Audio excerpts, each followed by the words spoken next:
Hi, Amy with Experience the Quilt. Today I'm going to share a two-part series about how to go from a simple little mailer, getting inspiration, to using my favorite new tool, my iPad, to making a pattern. And then we'll take you to making it into a quilt.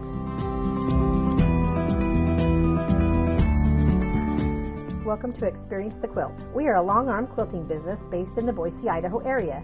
You can drop off or ship your quilts so that we can finish them for you. We quilt all sizes, no extra charge for batting or thread. Sign up for 15% off with your first order at experiencethequilt.com. So I had this really cute little decoration here. And when I saw that, I immediately thought, okay, I've got to couch that, because that's what I think about lately is couching. It's so fun. So instead of making it a wreath, I'm going to make it an actual wall hanging. That's a quilted wall hanging. So how do I take this little picture that's itty bitty, right, and turn it into a pattern? Because it's a pretty simple thing to draw, but I'm just not that great at drawing. So make my life easier and let's trace it.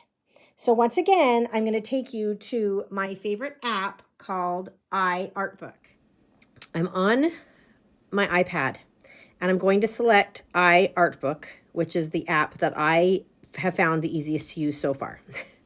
And I'm going to show you, this is the main menu that opens up. There's painting, animation, and tracing. And you can see all the fun things that my kids like to do with my iPad.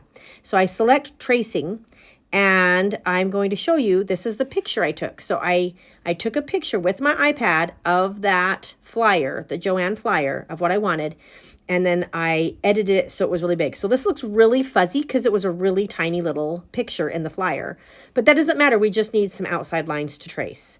So then I click the left ribbon bar, the bar that's under the X.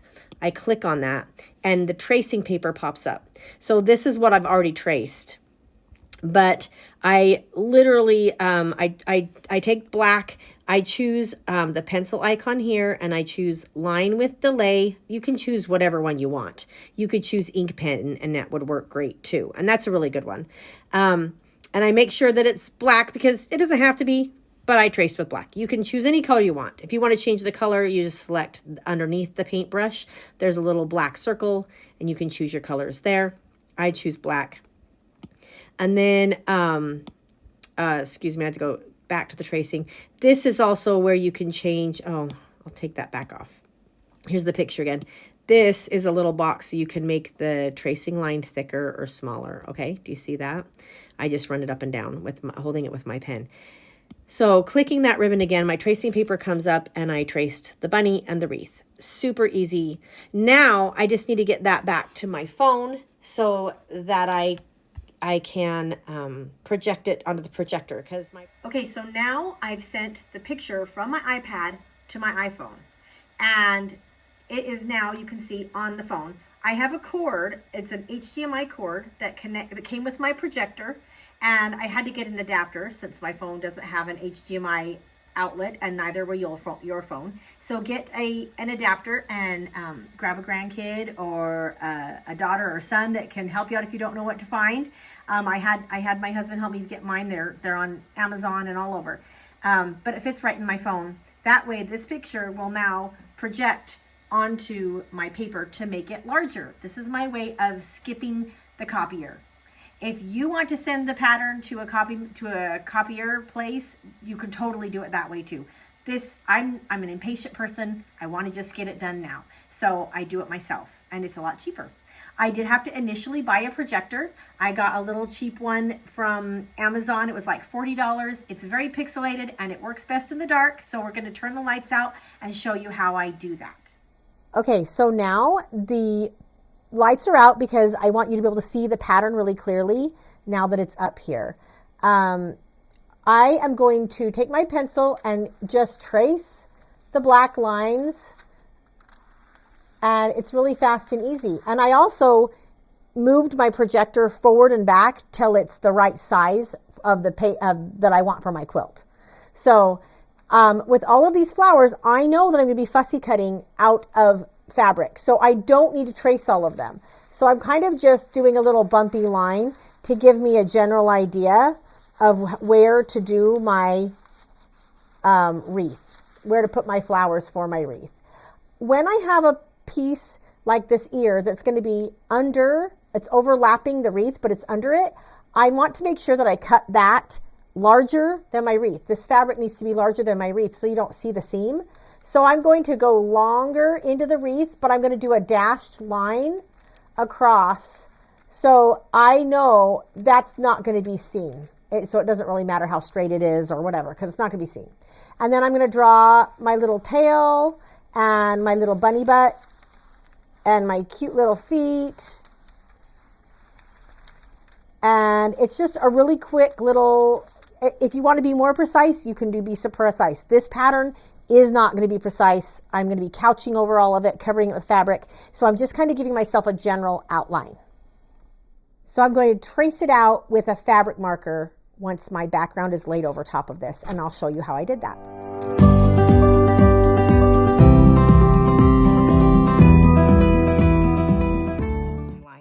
I'm using a friction marker. This is a, I think it's Pilot. Yeah, Pilot friction highlighter. I really like them because they erase with heat.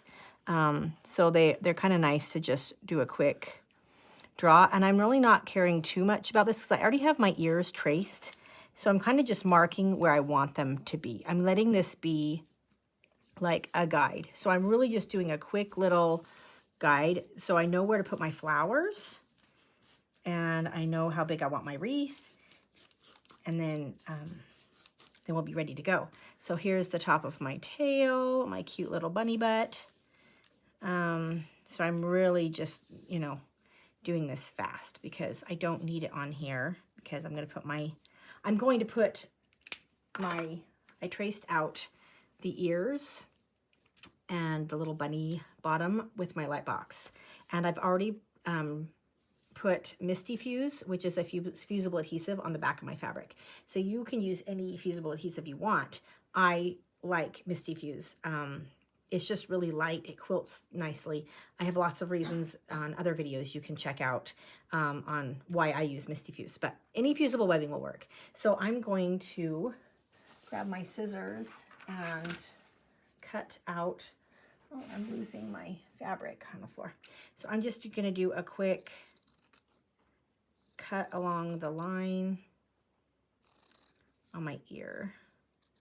These are not my best scissors to be cutting with. I didn't realize how dull these ones had gotten. When you have little kids, sometimes they use your scissors for things other than fabric.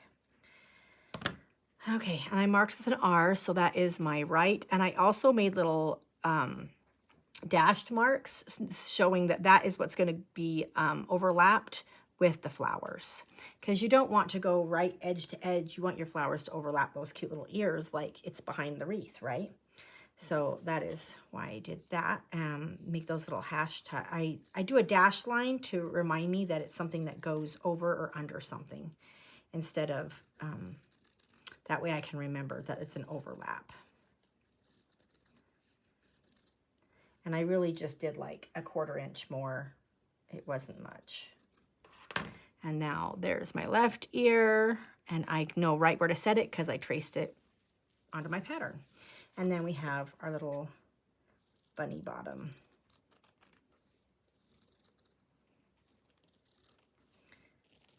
And I really don't even need these. I plan on couching this, but I have found when I couch that I cannot get it super tight. I'll show you an example of that.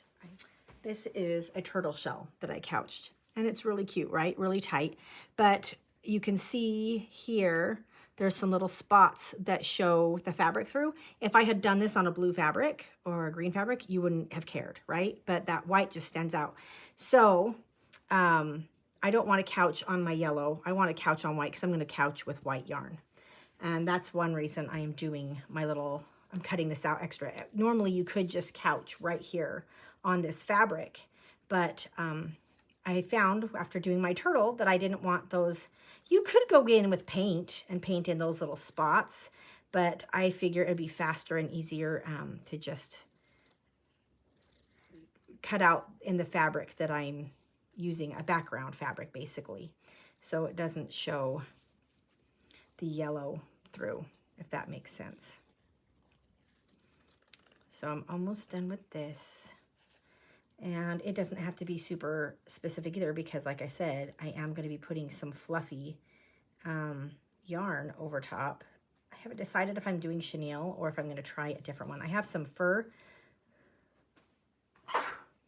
Excuse me. I have some fur yarn that is really fun. I cannot use it in my long arm though. So I may end up just trying it with my domestic machine. We'll see as we go along. I haven't decided. So now I have my little bunny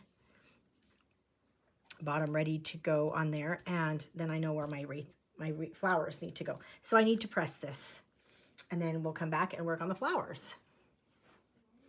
Okay, so this is some fabric. It says Tina's Garden by Lido for Clothworks. I found it at my local quilt shop and I just fell in love with it. It's laser printed and it looks so realistic, and I just thought, I think this will make the prettiest wreath. So we're gonna try it. I bought it for the sheer purpose of fussy cutting flowers.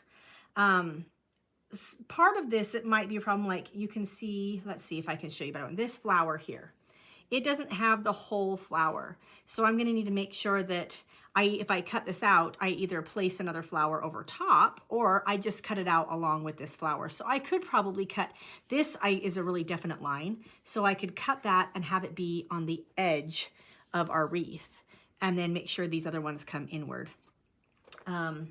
Let's talk about scissors. These are some of my Ginger scissors. They're definitely, oh, this is not my Ginger scissors. They look like my Gingers, but they are not. They're very rusted, and I will have to go find my Gingers. They look a lot like my Ginger scissors, but I have really nice scissors to cut with.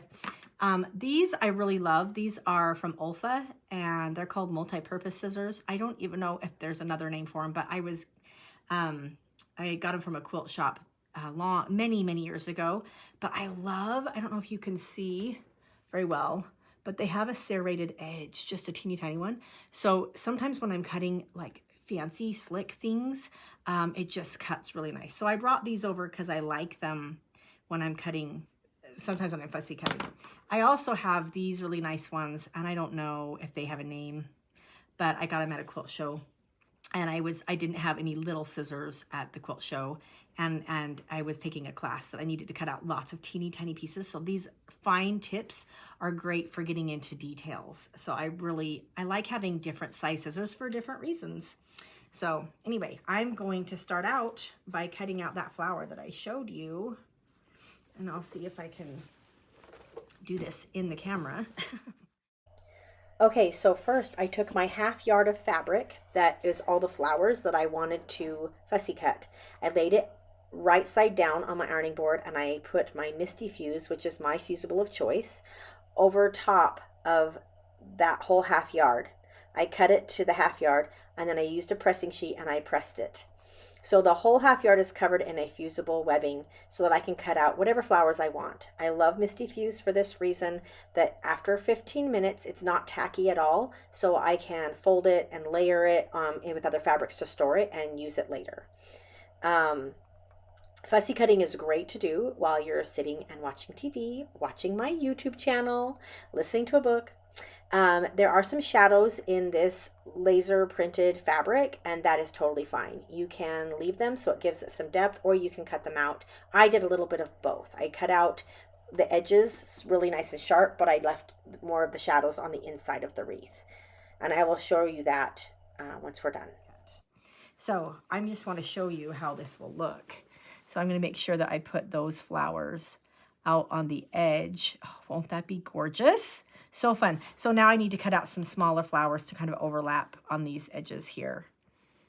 Won't that be so fun? Have our bunny jumping out of these flowers. So I'm really excited about that. So as you can see, I just leaned on this and it was doubled over and it didn't stick to itself. So that's really nice. But it will, if I were to put this up on a design board, I could use a little tip of my iron or a little iron and just tack it with the heat and it would stay there. And if I wanted to move it, I could pull it off and move it. And that's really handy. I have done that a lot before. So here's our project all done. Make sure you put a pressing sheet underneath you before you iron. Okay, so the next step is to quilt your quilt, and I did that. I put it on my long arm. I just did a free motion kind of meander because I was teaching somebody else, and I quilted around some of the flowers in the wreath just to make them stand out and stitch it all down. It's always best to quilt around your edges to make sure they stay down, even though with Misty Fuse, it should be permanent and it shouldn't come up. And I'm not planning on washing this. For my bunny, I used a fluffy chenille yarn. This one is Yarnspirations Baby Blanket. And I wanted to just do back and forth lines because it's kind of like rabbit fur. And I used a little pink for the paws.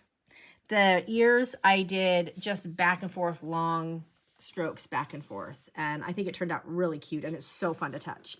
So I wanted to show you a little bit of how I'm going to finish the tail, and then I'll bind it. It'll be all done. So with the tail, I'm using a fluffy yarn that I bought, and it's so soft, but the core of it is too thick to go through the hole of my couching foot on my long arm. So I decided I'll show you how to do a little bit of couching on your domestic machine. Doing this would be a little difficult. I think you could do it, but it could be difficult. So having a long arm for this couching part is really helpful. If you don't have a long arm and you don't think you can couch, you totally could use like a fluffy white fur that you find at a fabric store, or a minky would be really cute, and you could just cut it out in the shape of the bunny and stitch it down, and that would make it really cute too. I just love couching, so I use it whenever I can. So I'm going to put my quilt under the machine. I've got to make sure you have a foot that can do a zigzag. You don't want your straight stitch foot. So I'm going to put my little bunny tail right in the middle here. So I'm going to start in the middle of where I want my tail.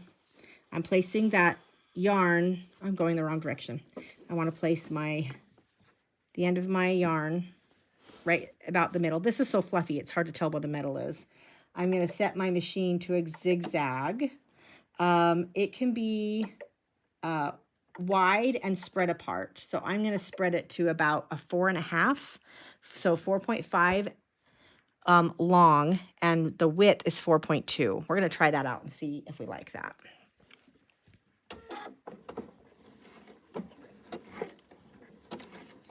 I don't want to go too fast, and I don't want my yarn to be tapped down too much. So I'm going to, I just did a few stitches. This is different. This is new for me, this fluffy yarn. So I'm just kind of seeing if it's going to work. This whole project's kind of been new for me. Doing a couple stitches, putting my foot up, and I've got things in the way for this long quilt moving around. Let's see. I'm going to keep stitching a little bit more.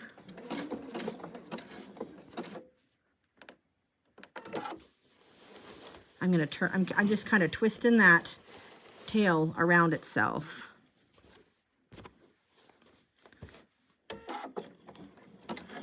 Stitching. Kind of just tacking that down. I probably could do a straight stitch. Actually, the core is so thick, we might even be able to do a straight stitch. Usually when you couch on a domestic machine, you use a zigzag. When you're doing it on a long arm, you use a straight stitch because that's the only thing your long arms can do. I don't know of a long arm out there that can zigzag. If you do, leave it in the comments and tell me. So I'm going to keep going. I want my little tail fluffy and overlapping the couching stitch. And I want it overlapping the flowers.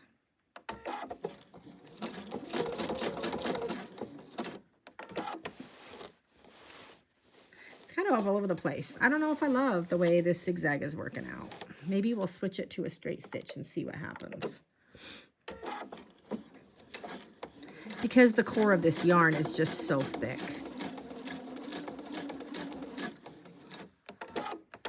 Let's cut my threads. It's not too bad. If we just fluff it up,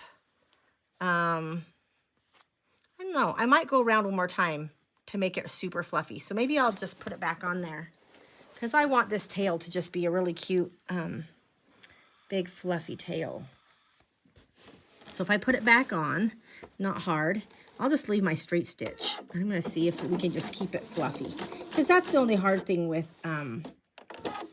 doing a zigzag, is it tends to mat down whatever yarn you're doing it on. And I found ways around it where I've kind of taken a pick or something sharp and kind of pulled at it to fluff it out again, but it's not always the easiest thing to do. One more turn around here. Kind of almost going over top of what I stitched. That's okay. We're just kind of trying to give this bunny a nice fluffy tail.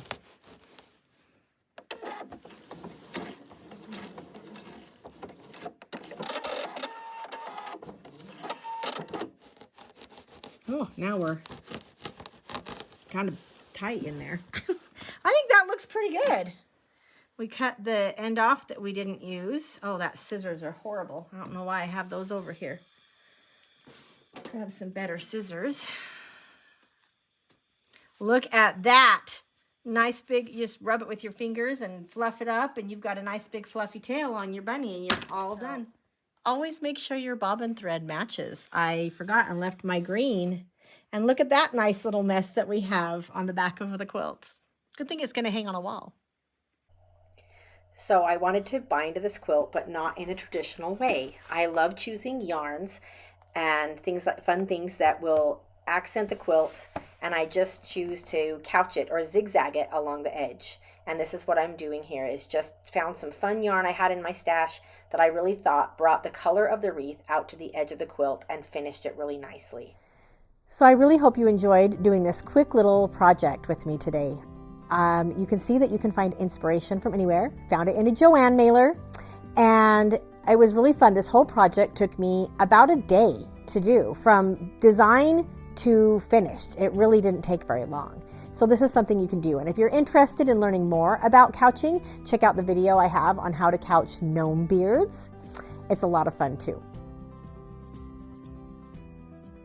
If you enjoyed this video, give us a thumbs up. For more like it, just hit that subscribe button below and check out the rest of our YouTube channel. You'll also find videos and tutorials on everything art quilts, whether you're just beginning or learning to enhance your skill.